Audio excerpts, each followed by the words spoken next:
Já há um bom tempo que nós estamos caminhando no estudo da primeira carta de Pedro. Todos os outros estudos que já foram feitos, tentando esmiuçar um pouquinho os conteúdos que lá estão, você tem no nosso canal do YouTube que você pode ter acesso para conhecer cada um desses estudos. Nessa oportunidade, nós queremos trabalhar o capítulo 1, versículo 8. Então, 1 de Pedro, capítulo 1, versículo 8, que diz assim: a quem, não havendo visto a mais, no qual, não vendo agora, mas crendo, exultais com alegria indizível e cheia de glória. Convém só relembrar um pouco o versículo 7, que numa outra versão diz assim: assim acontece para que fique comprovado que a fé que vocês têm, muito mais valiosa do que o ouro que perece, mesmo que refinado pelo fogo, é genuína e resultará em louvor, glória e honra quando Jesus Cristo for revelado. Então esse versículo 8 está se referindo à pessoa de Jesus Cristo. Então essa primeira expressão, a quem, se refere à pessoa de Jesus Cristo. A expressão do amor que temos para com Cristo tem um fundamento básico. Primeira carta de João, no capítulo 4, versículo 19, nós vamos encontrar o seguinte: nós amamos porque Ele nos amou primeiro. E porque Ele nos amou, por intermédio do seu sacrifício na cruz, Ele comprou, adquiriu o direito sobre a nossa vida. De tal sorte que em nós se aplica aquilo que está exposto por Paulo na segunda carta aos Coríntios, no capítulo 1, versículos 21 e 22, que dizem assim: mas aquele que nos confirma convosco em Cristo e nos ungiu é Deus, que também nos selou e nos deu o penhor do Espírito em nosso coração. Veja como há uma chancela da parte de Deus para aquilo que Cristo fez. Mas tem um pouco mais ainda. Na carta aos Efésios, no capítulo 1, versículo 13, Paulo vai dizer o seguinte: em quem também vós, depois que ouvistes a palavra da verdade, o evangelho da vossa salvação, tendo nele também crido, fostes selados com o Espírito Santo da promessa. É interessante essa ideia de selados. Isso a gente praticamente não vê mais, mas quando nós colocamos uma carta no correio, e hoje quase selo também não existe mais, mas quando nós colamos, fechamos um envelope e colocamos um selo, a partir deste momento, aquele conteúdo é de propriedade exclusiva do destinatário, para quem nós estamos enviando. Da mesma forma, nos tempos de Cristo, dizer que estava selado significava que o imperador ou a autoridade, ela derretia uma espécie de uma cera e ela tinha uma espécie de um anel que ela apertava o anel nessa cera, aquilo ali era sinal de propriedade exclusiva. Não vendo agora, mas crendo. Você se alegra ou exulta? Pedro novamente se refere ao fruto da fé que ele mencionou, e isso não sem razão, pois é um benefício incomparável que as consciências não apenas estejam em paz diante de Deus, mas exultem com confiança na esperança da vida eterna. Ele chama isso de alegria indizível ou gozo inefável, diz outra tradução. Gozo indescritível, porque a paz de Deus excede toda a nossa capacidade de compreensão. O que é acrescentado, cheio de glória ou glorificado, admite duas explicações diferentes. Significa o que é magnífico e glorioso, e também o que é contrário ao que está vazio e desbotado, do qual os homens logo terão vergonha. Assim, glorificado é o mesmo com o que é sólido e permanente, além do perigo de ser levado a nada. Aqueles que são elevados por essa alegria acima dos céus, de modo que contentes apenas com Cristo, desprezam o mundo, em vão se gabam de ter fé. Mas essa expressão gloriosa, cheia de glória, uma alegria já envolvida pela glória.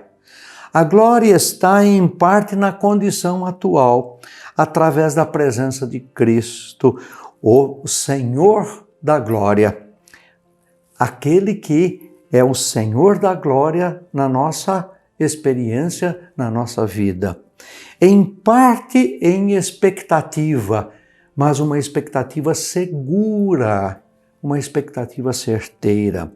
A alegria do cristão está ligada ao amor de Jesus. Sua base é a fé. Não é, portanto, nem egoísta e nem autossuficiente. Alegrai-vos. Não apenas você deve se alegrar. Pode-se dizer que dos cristãos que eles realmente se alegram. Eles realmente estão felizes. Provérbios, no capítulo 16, versículo 20, ele vai dizer o seguinte: o que atenta para o ensino acha o bem, e o que confia no Senhor, esse é feliz. As pessoas do mundo muitas vezes supõem que a religião deixa seus professos tristes e melancólicos. Os seus seguidores são tristes e melancólicos. Que existem aqueles que não têm grande conforto na sua religião, ninguém pode duvidar. Mas isso decorre de várias causas totalmente independentes da sua expressão, da sua religiosidade. Alguns têm temperamentos melancólicos e não são felizes absolutamente em nada. Alguns têm poucas evidências de que são cristãos e a sua tristeza não surge da religião, mas da falta dessa vida de expressão religiosa. Mas que a verdadeira religião alegra seus possuidores, qualquer um pode facilmente se satisfazer, pedindo a qualquer número de cristãos sinceros, de qualquer denominação, a quem possa encontrar. De comum acordo, dirão a ele que tem uma felicidade que nunca haviam encontrado antes, que, por mais que possuam a riqueza, as honras, os prazeres do mundo, e os que agora são cristãos, nem todos foram estranhos a estas circunstâncias, a essas tantas coisas, nunca conheceram uma paz sólida e substancial até encontrá-la em Cristo Jesus. E por que eles não deveriam ser acreditados? O mundo acreditaria neles em outras coisas, porque não o fazem quando declaram que a sua expressão de fé não os torna sombrios, mas os torna felizes. Mas também diz com alegria. O sentido é com alegria indescritível, uma expressão muito forte e ainda verificada em milhares de casos entre jovens convertidos e entre aqueles nos dias mais maduros de sua piedade. Existem milhares que podem dizer que sua felicidade, quando tiveram a primeira evidência de que seus pecados foram perdoados, que o fardo da culpa foi retirado e que eles eram filhos de Deus, esta alegria é indizível. Eles não tinham palavras para expressá-lo. Eram tão cheios e tão novo. Na linguagem do poeta, língua nunca pôde se expressar e nem pode se expressar o doce conforto e paz de uma alma em seu amor mais antigo. E assim houve milhares de cristãos maduros que podem adotar a mesma linguagem e que não encontraram palavras suficientes para expressar essa paz e essa alegria que encontraram e ainda hoje se encontra no amor de Cristo e na esperança do céu. E porque todos os cristãos não podem dizer constantemente que se alegram com alegria indizível. Não é um privilégio que eles possam possuir. Existe algo na natureza da expressão religiosa que as proíba? Por que alguém não deveria estar cheio de alegria constante, que tenha a esperança de habitar em um mundo de glória para sempre? Veja o que o Evangelho de João no capítulo 14, versículo 27, ele vai dizer o seguinte, Jesus dizendo, deixo-vos a paz, a minha paz vos dou. Não vou-la dou como o mundo a dá. Não se turbe o vosso coração, nem se atemorize.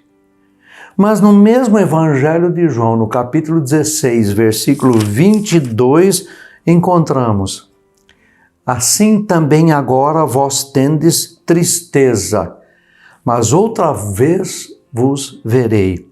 O vosso coração se alegrará e a vossa alegria ninguém a poderá tirar. Veja que coisa maravilhosa que o Senhor Jesus Cristo está dizendo. Pode ser que a gente tenha alguma tristeza, mas a alegria da presença dele em nós e daquilo que ele com suas próprias palavras nos prometeu, isso transforma-se numa alegria indizível.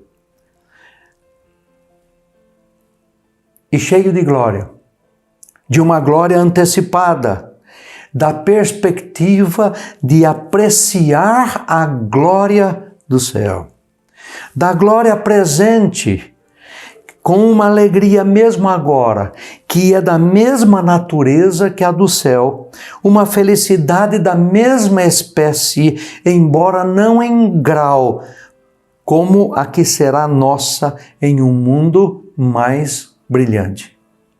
Os santos na terra participam do mesmo tipo de alegria que terão no céu, pois a felicidade do céu será apenas uma expansão, uma continuidade, um prolongamento e uma purificação daquilo que ele já tem aqui agora.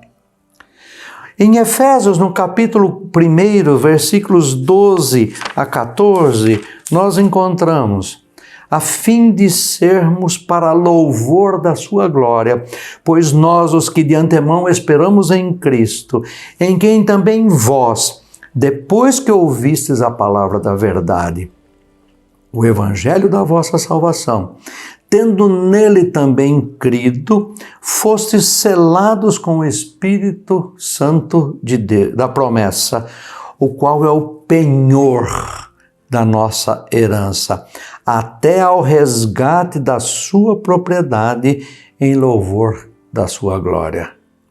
Você se alegra ou exulta? Ele novamente se refere ao fruto da fé que ele mencionou, e não sem razão, pois é um benefício incomparável que as consciências não apenas estejam em paz diante de Deus, mas façam disto um motivo de grande alegria, de exultação, com confiança na esperança da vida eterna.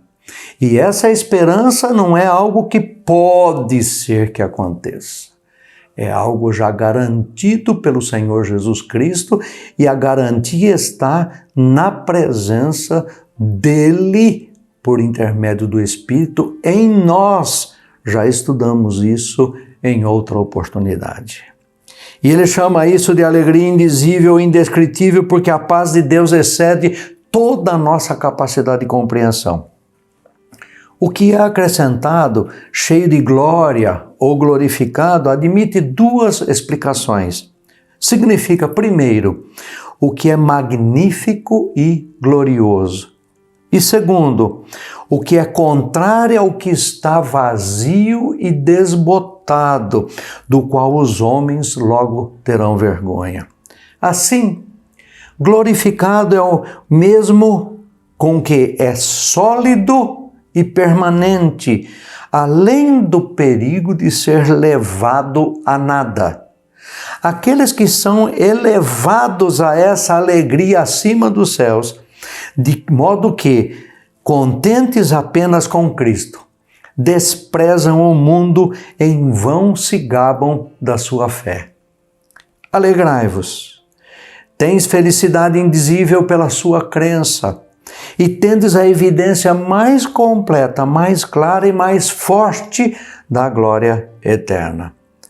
Embora eles não o vissem na terra, e os homens não pudessem vê-lo em glória, ainda assim, pela fé, que é a evidência das coisas que não são vistas e a subsistência das coisas esperadas, eles tinham a mais alta persuasão de sua aceitação com Deus. A relação deles com Ele como Pai e a filiação em Cristo Jesus. Por isso o convite que a palavra de Deus nos faz, com alegria indizível e cheia de glória.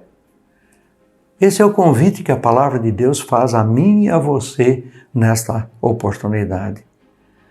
Vivenciemos então esta expressão na sua totalidade, porque o que Cristo fez por nós é simplesmente a melhor coisa que poderia acontecer na nossa vida. E a promessa de que isto vai nos levar a uma vida eterna na presença de Deus. Venha caminhar conosco. Deus te abençoe.